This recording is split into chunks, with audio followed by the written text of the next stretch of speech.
I can't believe it. A wife trying to use her husband's parents' bathroom?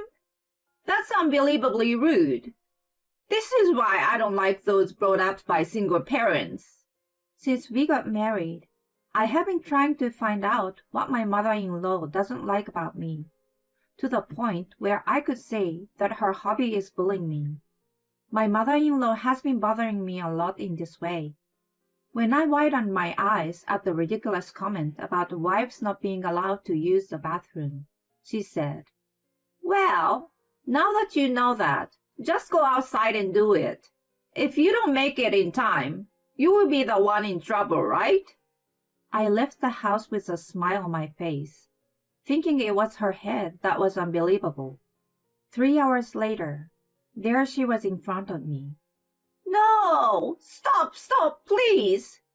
I saw my mother-in-law desperately pleading with tears in her eyes. My name is Willow, a 30-year-old office worker. My husband Robert and I got married just a few months ago, after 3 years of dating. I would like to say that our marriage is smooth sailing, but in fact, it is not. I have no complaints about my husband, and he's very supportive of doing the housework. The problem lies with my mother-in-law, who lives outside of the state. When I decided to get married, my married friends advised me that no matter how kind my mother-in-law seems, there will always be problems with them. So I was prepared for it to some extent. However, my mother-in-law was far crazier than I had imagined. About a month after we got married, we came home from work and found someone sitting in front of our front door. Who is that? What if it's a prowler? No one was scheduled to visit us that day, so we were contemplating on whether to talk to the management company or call the police. As we were wondering, the person noticed us and called out, "You are so late! How many hours do you think I waited here?" It was only then that we realized that the person approaching us was my husband's mother. "What? Why are you here, Mom? If you were coming, you should call me. It's common sense." My husband scolded my mother-in-law for showing up without any notice, but she dodged his rebuke. "Let me in now that you've come home. I'm completely chilled under the cold weather." As soon as she said this, I became impatient. "Please, could you give us a minute? It's a little messy right now." But my mother-in-law ignored my words and pushed me out of the way and made her way into the room without permission. "Oh my, what is this? I don't know how you could make the room this messy," my mother-in-law exclaimed when she saw our slightly messy house. I blushed from embarrassment. My husband Robert was quick to respond. "There's no need to shout. It's not even that messy. It's the busiest season of the year at our company, and Willow and I are both tired these days. We both decided that we'll do all the cleaning on our days off. Besides, it's none of your business, is it?" my husband said, scratching his head as he headed for the bathroom. As he said, we've been working hard lately and had just come home that day with takeout. My mother-in-law glanced at the back and sighed. "I guess a child raised in a home without a mother is no good. Housework is an important part of being a wife. How can you not know that?" My mother-in-law's words hurt me. My mother passed away when I was very young, and my father was the one who raised me. I remember the negative expression on my mother-in-law's face when she found out about it when our families first met. She talked about housework all the time, as if she had completed her image of me as a woman who could not do housework. At that time, I couldn't help but just smile at her stuffy comments. Eventually, my husband and father-in-law helped me out of the situation by warning her that it was rude for saying that to a person who had just met. But at the end, Willow gets hot-tempered sometimes, probably because she was raised by only her father. However, she is a good cook, much like my late wife. Please, I ask you to take it easy on her. My father said jokingly, while smiling and laughing, but I'm sure he was frustrated. That night, my father sent me a message saying, Don't give in. Fortunately, my father-in-law was a kind man, and my husband was always on my side. I didn't like my mother-in-law, but I didn't have the option to reconsider my marriage. After that, my mother-in-law continued to visit us at home without any notice. Each time she did, my husband's lightning struck. You don't have to be shy just because it's in front of Willow. She thought that my husband was embarrassed like an adolescent boy in junior high school. How positive could she be? I couldn't help but to ask myself every time. The third time, my husband snapped and called his father on the spot. Apparently, my mother-in-law had told him that she was going to stay at a friend's house, and he never thought she would be at our house. Put your mother on the phone right away. My father-in-law told my husband this, and my mother-in-law seems to be scolded again over the phone. After this incident, my mother-in-law's unannounced visits stopped, but now I began to receive frequent phone calls. She would ask me what I was going to cook for dinner tonight, or whether I had vacuumed the house, and so on. I was quite annoyed at her intrusion into my private life. She also asked me about my income, and whether she was making fun of my father for working even after he retired. She also asked me about my father's income and savings.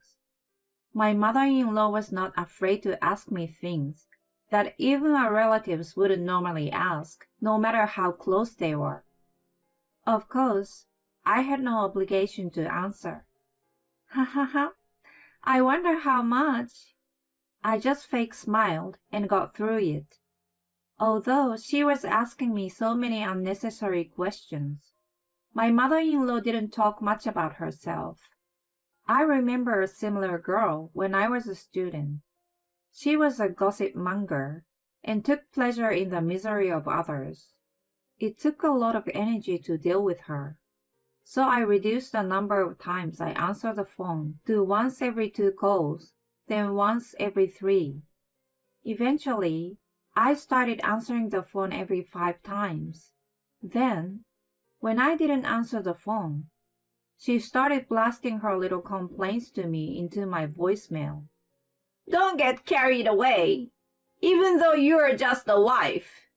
You know, kids who don't have their mothers by their side don't grow up to have any common sense.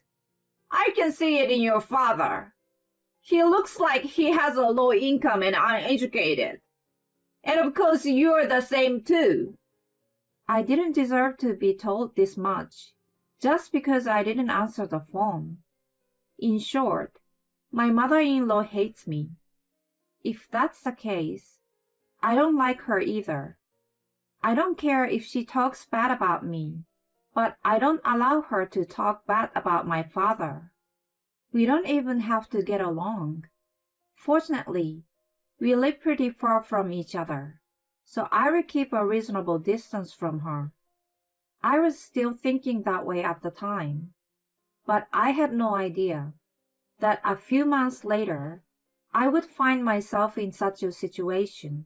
When the end of the year approached, I contacted my father and talked about which family to visit for the holidays. I have to work at the end of the year, so I probably won't be able to go home. It's the first holiday since you got married, right? Wouldn't your mother-in-law be annoyed if you didn't go back to Robert's parents' house? When my father said that, I thought to myself, that's true too. Thus, I made my first trip to my parents-in-law's house. When I arrived, my mother-in-law greeted us with a smile. However, The moment my husband entered the house, she shut the door. I was stunned, still standing outside.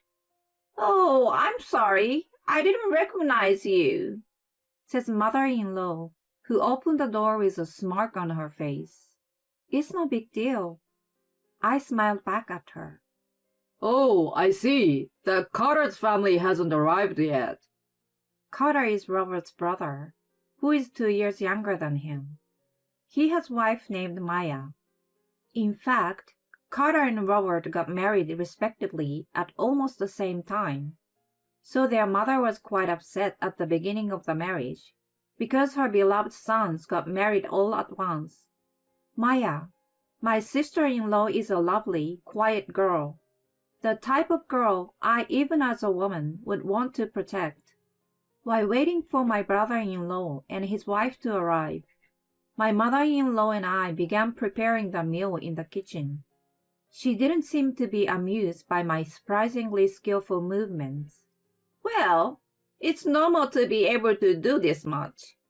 The important thing is the taste." She seems to be upset at my lukewarm answers to that. "You really aren't worth a lovable wife." She sat down on the chair with a thump and mumbled to herself. It's driving me crazy. My son is taken by you, and there's nothing to look forward to when living alone with my husband. That chatterbox neighbor next door, I don't know if she has a new grandchild or what, but her bragging is just annoying." I didn't want to be in the same space anymore with my mother-in-law, who has nothing but bad things to say about other people whenever she opens her mouth. I should go to the bathroom to escape this. "I'm going to the bathroom. Please look over the pot." Then, my mother-in-law stood in the doorway as I was about to leave the kitchen. What is it?" I was puzzled, and my mother-in-law grinned at me with a sickening smile. "What? I can't believe it. A wife trying to use her husband's parents' bathroom. That's unbelievably rude. This is why I don't like those brought up by single parents." I didn't understand her words, and it simply confused me. "You say single parent every time you open your mouth, but I have never been ashamed of being raised by a single parent. I think you should stop thinking like that, because it's quite rude as a person." Perhaps infuriated by my attitude, she finally grabbed my arm as I was leaving the kitchen. "I don't care what you say. I can't let an outsider use our bathroom." "Well, now that you know that, just go outside and do it. If you don't make it in time, you will be the one in trouble, right?" She even told me to go to a park nearby, so I just ran out of the house. When I returned to my parents' house a few minutes later, I heard arguing from the back of the room. "Carter, what nonsense are you saying? What do you mean you're cutting me off?" Shouting, my mother-in-law's eyes were on my brother-in-law and his wife. Why don't you understand? I mean exactly what I said. You have been nasty to Maya. Did you think I didn't know anything? I came here today to cut you off. I could see the strong will in my brother-in-law's eyes as he glared at her. Not only to Robert's place, but to Carter's place. Really, how much time do you have on your hands? My father-in-law was furious, and my mother-in-law scurried around looking for an ally. But of course, there was not a single such person in the room. As if to push further, Robert, who had noticed me, asked me where I had been. "Oh, me?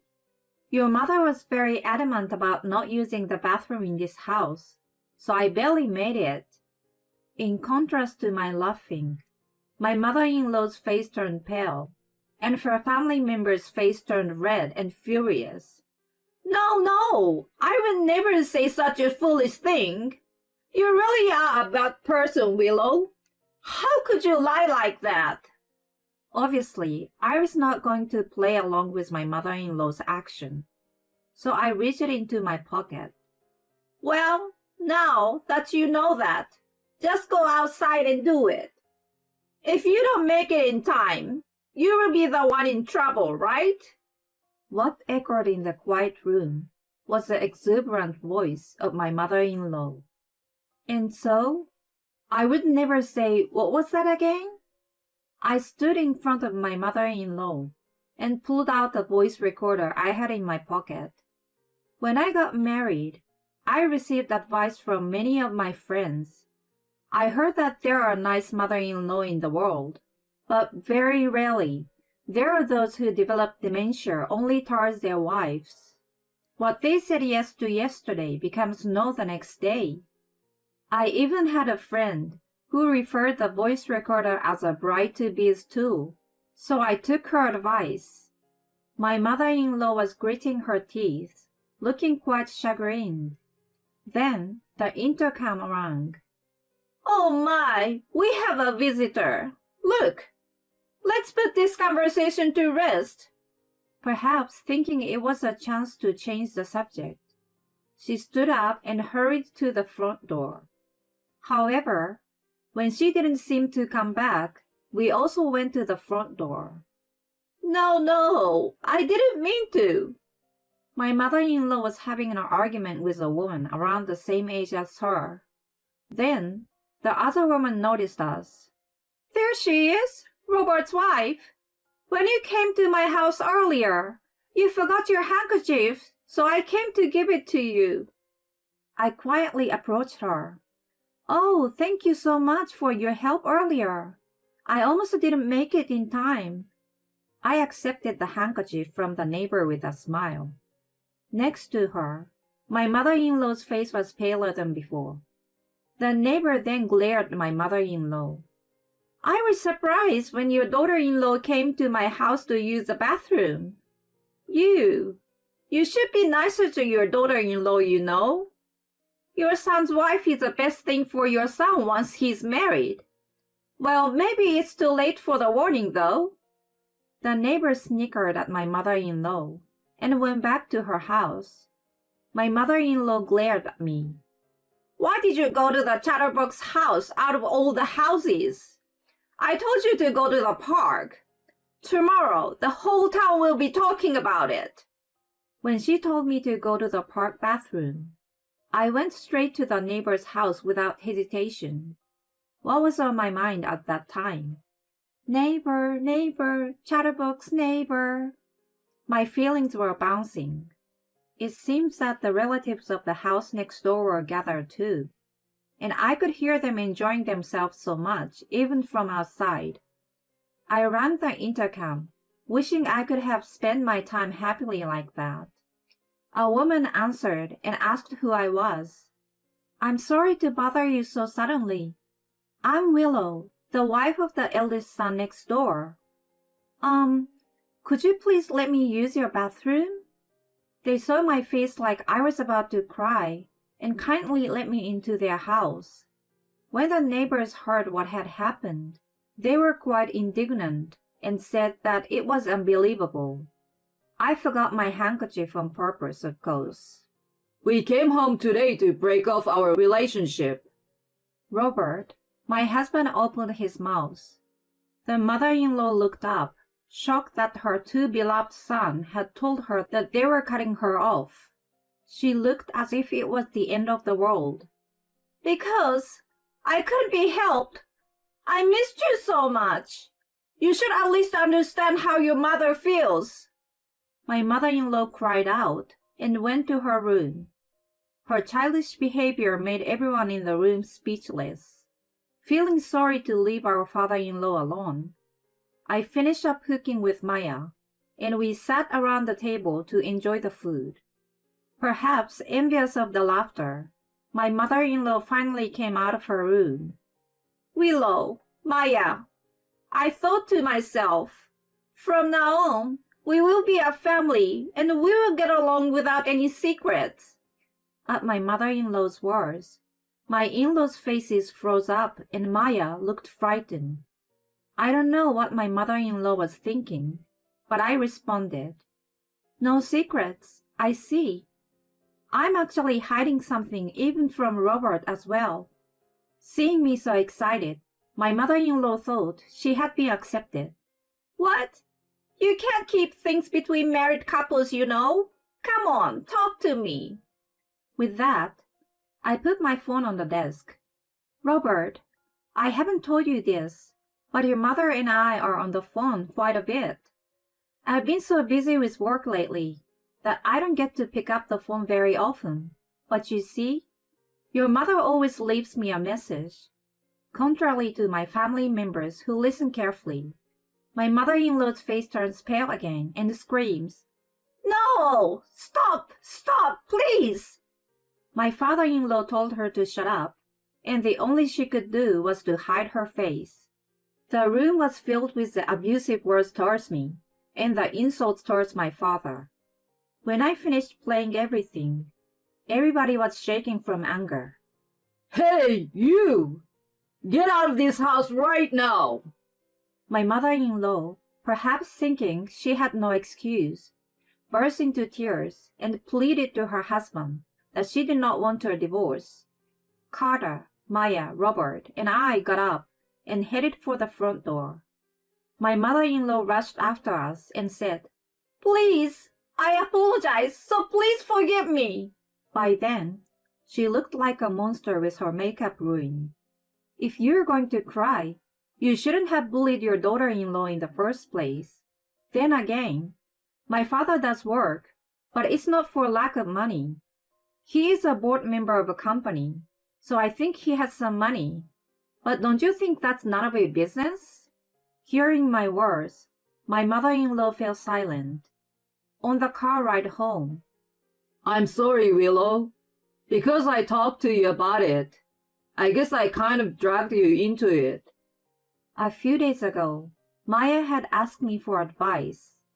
The subject was, of course, the bullying of the mother-in-law. Maya, who is very sensitive, was pale and neurotic.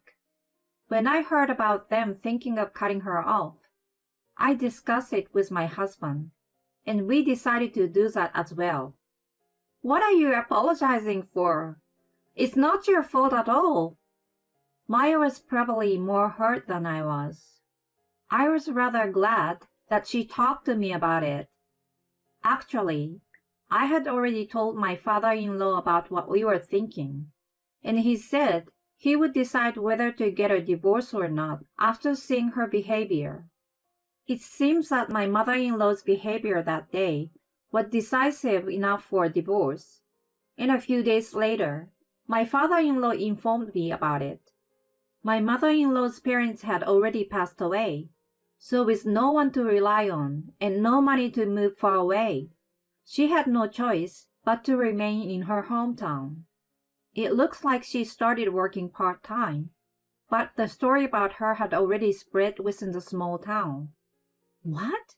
She wouldn't let her daughter-in-law use the bathroom? How can she do something so stupid? They gossiped about her, and she became completely isolated at work, and soon she quit her job and moved to another one.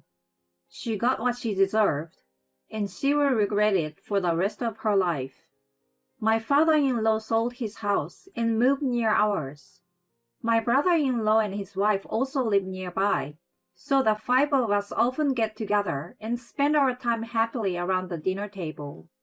My father also comes to visit occasionally, and he and my father-in-law have become such good friends that they call each other by their first names. When I was a little girl, I sometimes felt lonely on days when my father came home late from work. But now, I see my loving husband and his family having a good time in front of me. As I watch them with a smile on my face, I sincerely reflect on the happiness I feel today.